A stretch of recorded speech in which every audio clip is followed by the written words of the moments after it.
Olá, bem-vindo a Salmos para uma quarentena, nosso tempo de meditação diária no livro de Salmos. Nós hoje vamos meditar no Salmo do número 7.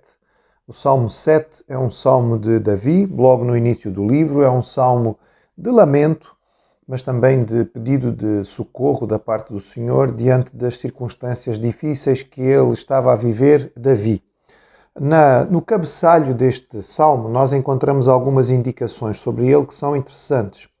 Por exemplo, ele é identificado como Shiggaion. Shiggaion parece ser uma melodia, uma música bastante conhecida, ou um estilo de música bastante conhecido que seria utilizado para esta música.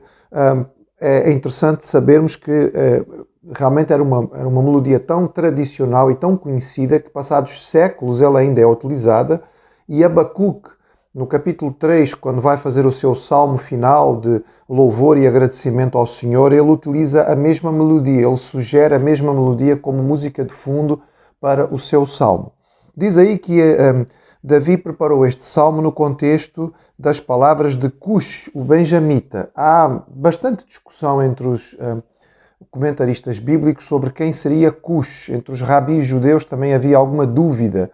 Algumas propostas são colocadas, por exemplo, seria Simei, aquele benjamita que amaldiçoa Davi quando ele está a fugir depois do tempo de rebelião de Absalão, ou então Usai, que era um conselheiro que tinha sido conselheiro dele, mas depois virou-se para o lado de Absalão.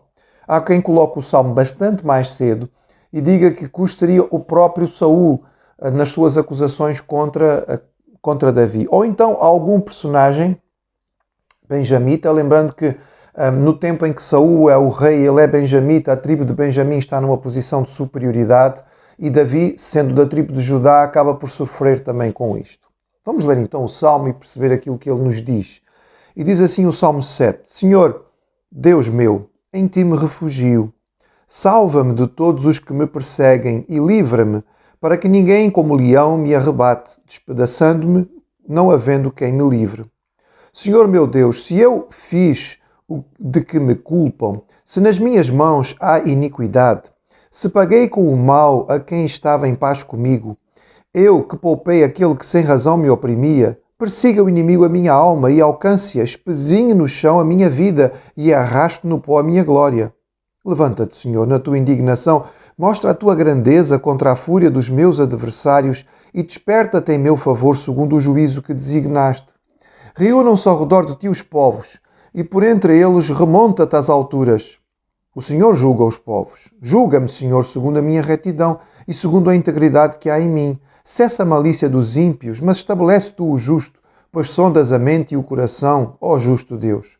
Deus é o meu escudo. Ele salva os retos de coração. Deus é justo juiz.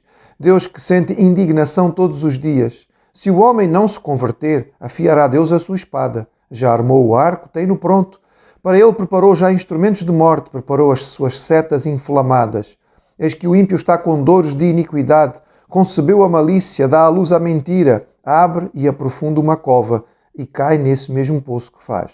A sua malícia lhe recai sobre a cabeça e sobre a própria mioleira desta sua violência. Eu, porém, renderei graças ao Senhor, segundo a sua justiça, e cantarei louvores ao nome do Senhor Altíssimo. O contexto, então, parece ser um contexto de perseguição comum na história de Davi. Nós encontramos Davi a sofrer perseguição durante uma parte significativa da história bíblica que nós conhecemos. E ele aqui, de alguma maneira, pede socorro ao Senhor, mas a característica particular que nós temos aqui neste salmo é, digamos, o seu protesto de inocência. O salmo começa com um pedido de refúgio. Davi descreve os seus perseguidores como leões, então realmente ele precisa de um lugar onde ele possa se proteger, porque o leão não é nenhuma brincadeira. E ele diz que diante desta perseguição feroz que ele tem sobre ele, é Deus que o serve de proteção e de refúgio. Os versículos 3 a 5 são interessantes porque eles trazem uma autoimprecação. Nós ouvimos alguns salmos falando sobre imprecação, ou seja, pedindo a destruição do inimigo. Aqui, Davi pede para si mesmo. Ele diz, se for encontrada em mim falha, se a calúnia que levantam contra mim for verdadeira, então que eu seja destruído, não é? Que eu seja alcançado. Ora, Davi era acusado por Saul e por outras pessoas da corte de ser um rebelde, de estar a usar a sua posição na tropa de Israel como um dos chefes do exército de Israel para preparar um golpe de Estado contra Saul. Nós sabemos que isto era mentira.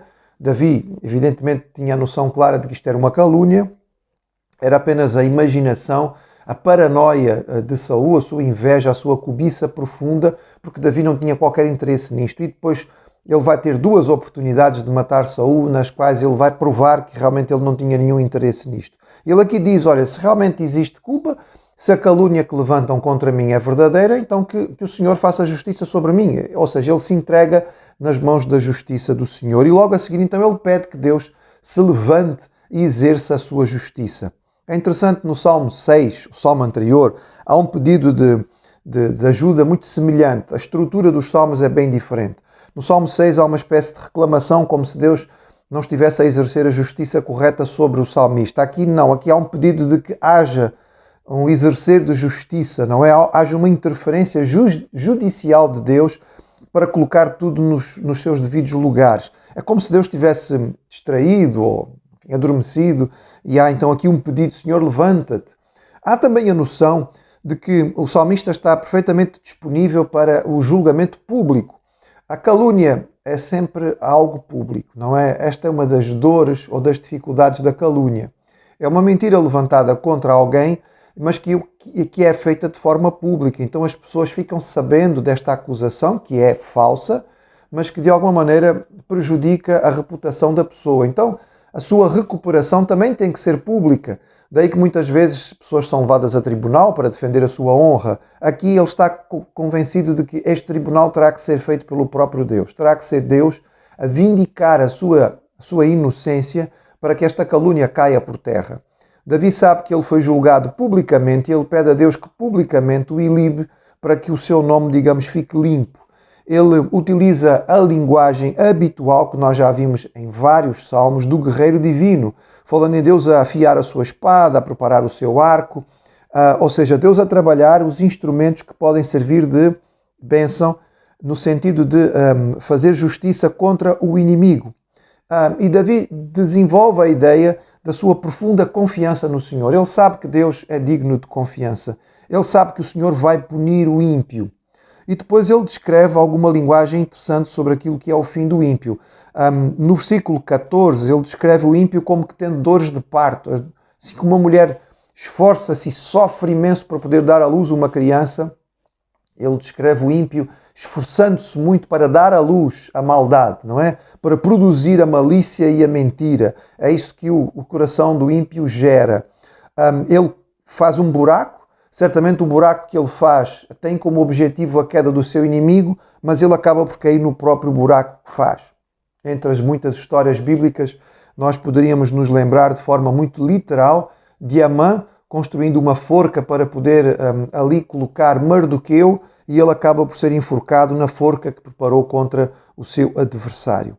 O salmo termina com uma expressão de graças comum nos salmos de Davi. Quando ele faz a reticência, o ímpio age assim, eu, porém, agirei de outra maneira. E é interessante notar que ele não diz aqui que vai render graças se, ou que vai render graças quando. Ele diz que vai render graças ao Senhor, ponto. Porquê? Porque Deus é justo, porque Deus é altíssimo, ou seja, ele rende graças ao Senhor e ele adora a Deus por aquilo que Deus é, e não só por causa da expectativa que ele tem de receber alguma bênção. Este é um salmo que serve para nós pensarmos na proteção do Senhor para aqueles que são seus, serve para nós reclamarmos de Deus a nossa justiça. O Senhor Jesus ensina uma oração semelhante, quando ele roga, Senhor, faz justiça ao nosso adversário, seja ele adversário humano, seja o nosso adversário espiritual, que Deus possa nos livrar das malícias do inimigo e possa nos proteger diante da maldade do homem.